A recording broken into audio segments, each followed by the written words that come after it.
প্রায় ১ বছর আগে একটা বাচ্চা মেয়ে আমাদের পাড়াতে ভাড়া এসেছিল। এর আগে কলেজ ইউনিভার্সিটির ব্যস্ততায় আমিও কোনোদিনও টিউশন পড়াইনি। এই বাচ্চা মেয়েটাই আমার ফার্স্ট স্টুডেন্ট। আর আজকে সেই পুচকে মেয়েটা ঐশীর বার্থডে। এত মিষ্টি পাকা বুড়ি একটা, ওকে দেখে ভাবি আমিও একসময় হয়তো এরকমই ছিলাম। রান্নাবাটি খেলা, পুতুল খেলা, সাজতে পছন্দ করা, কি যে মিষ্টি লাগে। সন্ধ্যা থেকেই ডাকাডাকি শুরু, দিদিমণি আসো, কেক কাটবো, তাড়াতাড়ি আসো। পাশের বাড়ি তো, তাই জানলা দিয়েই হাঁকডাক শুরু।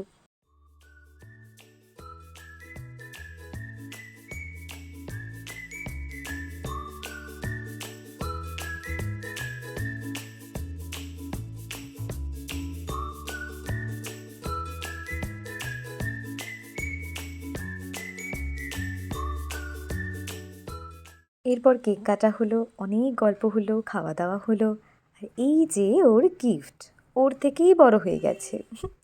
গিফট বড় হোক, ক্ষতি নেই, কিন্তু এই যে মিষ্টি বাচ্চাগুলো একটু আস্তে আস্তে বড় হোক, কারণ ওদের মধ্যে যে ইনোসেন্সগুলো রয়েছে বড় হওয়ার সাথে সাথে সেগুলো একেবারে উধাও হয়ে যায়। যাই হোক, আজকে তবে আসি, টাটা। দেখা হচ্ছে নেক্সট ভিডিওতে।